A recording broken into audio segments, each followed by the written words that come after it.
मूर्तियों पर पानी की तरह पैसा बहाने वाली मुख्यमंत्री मायावती ने एक बार फिर अपने आलोचकों को ठेंगा दिखा दिया है और जाहिर कर दिया है कि उनके लिए विकास का मतलब मूर्तियों का महिमा मंडन करना है। दरअसल उत्तर प्रदेश के सप्लीमेंट्री बजट में सरकार ने स्मारकों के लिए 450 करोड़ से भी ज्यादा रुपयों का आवंटन किया है। आपको जानकर आश्चर्य होगा, विकास के लिए इससे आधा भी नहीं।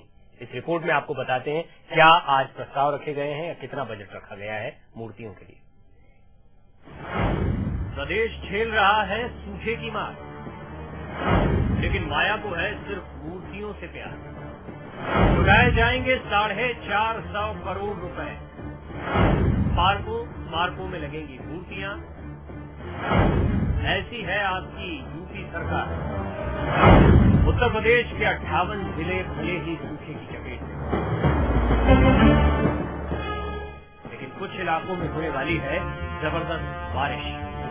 450 करोड़ रुपए जो खर्चेगी उत्तर प्रदेश के निर्माणाधीन स्मारकों और पार्कों पर।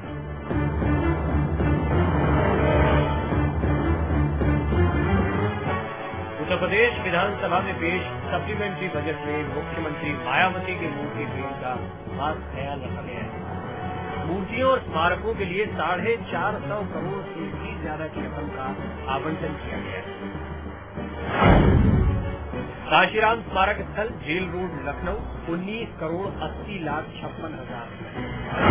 काशीराम स्मारक स्थल नए निर्माण कार्य 35 करोड़ 73 लाख 37 हजार रुपए।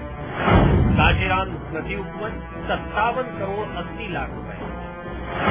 डॉक्टर भीमराव अंबेडकर परिवर्तन स्थल 57 करोड़ 67 लाख रुपए। इको पार्क 1 अरब 99 करोड़ 89 लाख 50 हजार। रमाबाई अंबेडकर मैदान 56 करोड़ 29 लाख 37 हजार रुपए। काशीराम स्मारक की सजावट 26 करोड़ 74 लाख 95 हजार रुपए। इस मामले पर विपक्ष ने भी सरकार को जमकर कोसा। जब पूरा उत्तर प्रदेश भीषण सूखे के कहर से चिलमिला रहा हो, भूख से तड़प रहा हो, उस समय ये 450 करोड़ का मांगना, मैं कहूंगा गरीब किसानों के गले पर नमक रखना है और सरकार की संवेदनहीनता का इससे ज्यादा कोई दूसरा स्वरूप नहीं। उत्तर प्रदेश की मायावती सरकार को आम लोगों की तकलीफों की कितनी परवाह है, इसका अंदाजा इस बात से लगाया जा सकता है कि सप्लीमेंट्री बजट में राष्ट्रीय आपदा के नाम पर महज 260 करोड़ रुपए दिए गए हैं।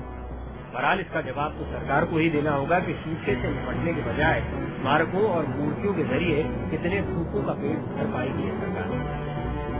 श्री शुभ, लाइव इंडिया, लखनऊ। और जाहिर सी बात है, मूर्तियों से, पार्कों से, स्मारकों से किसी भूखे का पेट नहीं भरना है। उत्तर प्रदेश के कई इलाकों की, सूखा पीड़ित इलाकों की क्या हालत है, ये किसी से छिपी हुई नहीं है और हमेशा से बुंदेलखंड का इलाका ऐसा रहा है जो सूखे की चपेट में रहा है। इस वक्त मेरे साथ एक बेहद खास मेहमान मौजूद हैं।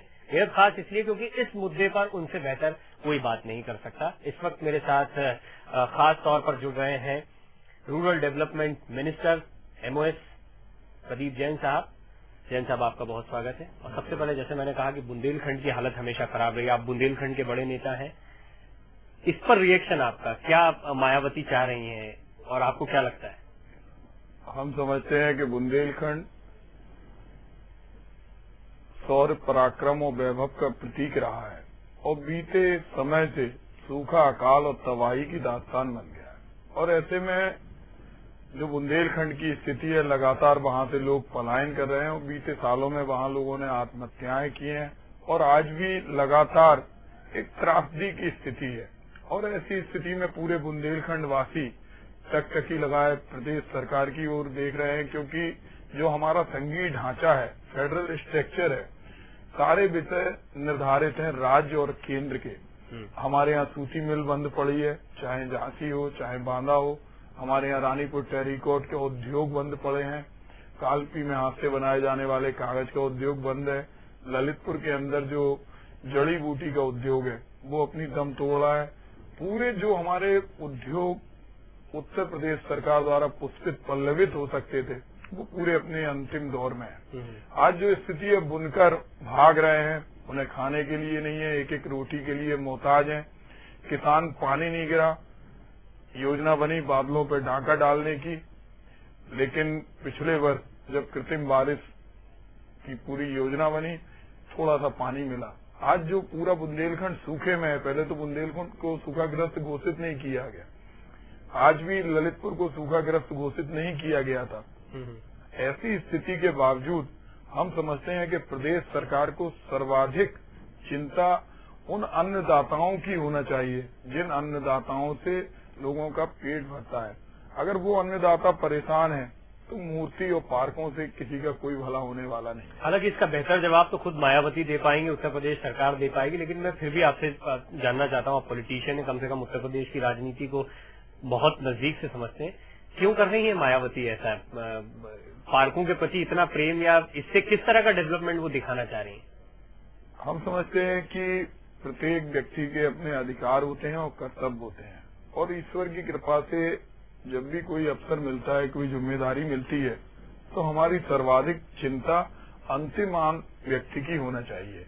आज अगर हम देखें युवा हृदय सम्राट राहुल जी को, जब बुंदेलखंड सूखे की चपेट में था, चारों तरफ अकाल जैसी स्थिति थी, किसी ने उन्हें बुलावा नहीं दिया, लेकिन उन्हें मालूम पड़ा लोग पलायन कर रहे हैं, लोग दम तोड़ रहे हैं, तो उन्होंने बुंदेलखंड के दोनों हिस्सों में, चाहे वो उत्तर प्रदेश का बुंदेलखंड हो चाहे मध्य प्रदेश का बुंदेलखंड हो, बिना किसी को बताए रात और दिन उन्होंने पूरी स्थिति को देखा।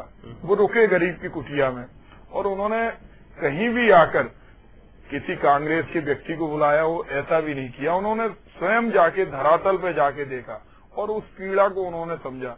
और आज भी जो एक रूप हमें देखने में मिला इस सरकार का, जो उत्तर प्रदेश की सरकार के सदस्य हैं और भारतीय जनता पार्टी के लोग हैं, कि उन्होंने बुंदेलखंड की व्यथा और पीड़ा को नहीं समझा।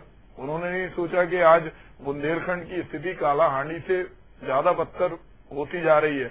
उन्होंने उस पहल को देखा जो राहुल जी के नेतृत्व में हमारे माननीय महासचिव दिग्विजय सिंह और हम सारे कांग्रेस के कार्यकर्ता माननीय प्रधानमंत्री जी से मिलने गए, और हम लोगों ने कहा कि भारत के संविधान से ही देश चलता है, और जो हमारा अनुच्छेद 263 है उसके अंतर्गत एक प्राधिकरण बन सकता है, और उस प्राधिकरण बनाने की सिर्फ हम लोगों ने पहल की प्रधानमंत्री जी से मिले राहुल जी के नेतृत्व में, और उसका इतना जबरदस्त विरोध, तो ये मनसा पूरी की पूरी प्रदर्शित करती है कि आम आदमी से कोई मतलब नहीं है। मैं आपसे सिर्फ इसलिए नहीं कि उत्तर प्रदेश में अभी मायावती की सरकार है और आप लोग कांग्रेस इस वक्त विपक्ष की भूमिका में, लेकिन अब महत्वपूर्ण सवाल इसलिए भी बनता है क्योंकि आप खुद ग्रामीण विकास राज्य मंत्री हैं, केंद्रीय ग्रामीण विकास, आपकी खुद की जिम्मे, आप बुंदेलखंड के बड़े नेता हैं, आपसे भी उम्मीद लगाए बैठे होंगे। ये जो तमाम हालात आपने बताए हैं, इसको सुधारने के लिए केंद्र सरकार और राज्य सरकार मिलकर कुछ नहीं कर सकते, या क्या प्रयास आपकी तरफ से हो रहे हैं? हम समझते हैं कि केंद्र की सरकार अंतिम व्यक्ति तक के लिए संवेदनशील है। आज जो ग्रामीण विकास मंत्रालय है, जिसके कैबिनेट मंत्री बिल्कुल जमीन से जुड़े हुए डॉक्टर सीपी जोशी जी हैं, वो लगातार इस बात के लिए प्रयासशील है कि योजना का क्रियान्वयन ठीक ढंग से हो, और इसीलिए उन्होंने जब भी हम लोगों को आदेशित किया, हम उत्तर प्रदेश की सरजमी पर गए, मध्य प्रदेश भी गए, और मुख्य चीज ये है कि जो योजना जो राजीव जी ने कहा और राहुल जी भी कह रहे हैं कि उसका क्रियान्वयन ठीक ढंग से हो, अंतिम व्यक्ति तक लाभ पहुंचे, और उस क्रियान्वयन को करने की जिम्मेदारी राज्य सरकार की है। और उसीलिए हम उत्तर प्रदेश और मध्य प्रदेश के जिन भागों में गए, हम किसी पे दोषारोपण नहीं कर रहे, लेकिन एक बुरा लगता है कि एक योजना नहीं है, एक कानून है, रोजगार गारंटी कानून, और उस कानून का अगर क्रियान्वयन राज्य सरकार बिल्कुल ठीक ढंग से करे तो गांव से न पलायन होगा न लोग भागेंगे। लेकिन उसमें कहीं न कहीं हमें देखने में आता है कि बहुत ज्यादा हीला हवाली है, और उस कारण से आज भी लोग वहां से पलायन करते हैं। और जो सूखे की स्थिति है, जिस सूखे की स्थिति से आज पूरा प्रदेश का अधिकांश हिस्सा कराह रहा है, उस सारे अधिकांश हिस्से के किसान आज परेशान हैं, और वो एक टकटकी लगाए उत्तर प्रदेश सरकार पे देख रहे थे कि किस तरह से उन्हें धनराशि मिले। हम समझते हैं छोटी छोटी धनराशि से सूती मिल है 5,000 लोगों को। हम आपसे एक बात कहना चाहते, हमें कोई बुराई नहीं है मूर्ति पार्क स्मारक बने और भारी मात्रा में उसमें लागत लगा दी जाए, लेकिन उससे क्या निष्कर्ष निकलेगा? एक गरीब आदमी के पेट में रोटी चाहिए, वो दम तोड़ने वाला, एक सूती मिल है, आलीशान उद्योग है, सफेद हाथी बन के खड़ा है, झांसी में पूरा एस्टेब्लिशमेंट है, अब उसमें धनराशि नहीं दी जा रही, बांदा में नहीं दी जा रही, ग्लास फैक्ट्री में नहीं दी जा रही, रानीपुर टेरिकॉट वालों के लिए नहीं दी जा रही, जड़ी बूटी उद्योग को विकसित करने के लिए वहां पर कोई कार्य नहीं हो रहा। तो इनके लिए भी 10-10, 20-20 करोड़, क्योंकि ये सब राज्य सरकार द्वारा ही करना है। तो जब ये स्थिति देखती है राज्य सरकार के व्यक्तित्व को, उनके कृतित्व को, तो निश्चित रूप से आम आदमी जो है, जो किसान है। फाइनल कमेंट आपसे इस पर चाहूंगा, इसलिए चाहूंगा क्योंकि इस वक्त जो दर्शक देख रहे होंगे, सुन रहे होंगे, मैं भी विरोध करता हूं। अब निजी राय जितने लोगों से पूछी जाएगी, कोई भी इस बात का समर्थन नहीं करेगा कि पार्कों के लिए इतना जबरदस्त बजट दिया जाए और विकास के लिए कम बजट दिया जाए, इसका समर्थन कोई नहीं करेगा। लेकिन इस वक्त आपको आपके वोटर्स भी सुन रहे होंगे, बुंदेलखंड के लोग भी सुन रहे होंगे, देश के लोग, उत्तर प्रदेश के तमाम लोग अगर आपसे कोई उम्मीद लगाए बैठे हैं, तो फाइनल कमेंट आपका, आप लोग क्या करने वाले हैं? चाहे ये मुद्दा हो, अगर उत्तर प्रदेश सरकार इस तरह से कर रही है तो भी आपका कुछ फर्ज बनता है। निश्चित रूप से हम एक सरकार के अंग हैं और एक आम आदमी होने के नाते, बुंदेलखंड की सरजमी का कर्ज होने के नाते, प्रदेश का कर्ज होने के नाते हम लोगों पे बहुत सारे कर्तव्य हैं और हम लोग इस तरह की योजनाएं इस सरकार के माध्यम से, लेकिन जो सबसे बड़ी जो आपने कहा है, कितनी ही योजनाएं, उनका क्रियान्वयन राज्य सरकार को करना है और राज्य सरकार को क्रियान्वयन पूरी ईमानदारी से करना चाहिए। क्योंकि आपको लगता है जो योजनाएं आप लाएंगे उनका ईमानदारी से पालन नहीं हो पाएगा यहाँ पर? हम समझते हैं कि उसमें उतनी ईमानदारी से, और देखने में भी हमें लगता है जिस तरह से शिकायतें मिलती हैं, सामने जाने में देखने से मिलता है कि जिस तरह से योजना का क्रियान्वयन होना चाहिए। मैं आपका इशारा समझ रहा हूँ, आप ये कहना चाह रहे हैं कि केंद्र के साथ साथ अभी राज्य में भी आपकी सरकार बनवाई जाए, उसके बाद आप बेहतर काम वो प्रदेश की जनता चाहती है। जो राहुल जी ने पदार्पण किया और जिस तरह से हम लोकसभा के चुनाव में लोगों ने हमारी तरफ आशा भरी दृष्टि से, तो आने वाला समय कांग्रेस का है।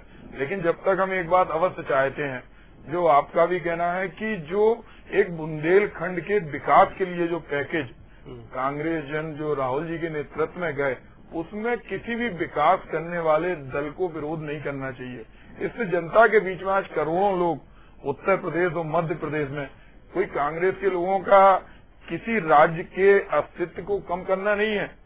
अभी हमने उसको पार्लियामेंट के फ्लोर पर नहीं रखा, हम अपनी बात कहने भी नहीं जा सकते। किस तरह कुठाराघात है कि राहुल जी, आपने जिन लोगों से अपील की, मैं उम्मीद करता हूं वो लोग आपकी अपील को सुन ले। लेकिन एक बात बहुत साफ है, उत्तर प्रदेश के बड़े नेता है प्रदीप जैन साहब, जैसा उन्होंने बताया, उत्तर प्रदेश के बेहतर हालात वो समझते हैं, उद्योगों की क्या हालत है, किसानों की क्या हालत है, ग्रामीण इलाकों की क्या हालत है। और ऐसे वक्त में भी 450 करोड़ रुपए का बड़ा बजट मूर्तियों, स्मारकों और पार्कों के लिए देना और विकास के लिए महज 260 करोड़ रुपए का बजट देना, ये किसी को भी हजम नहीं हो रहा। बहुत शुक्रिया प्रदीप जैन साहब इस बातचीत के लिए, स्टूडियो में आकर हमसे पूरी बातचीत के लिए।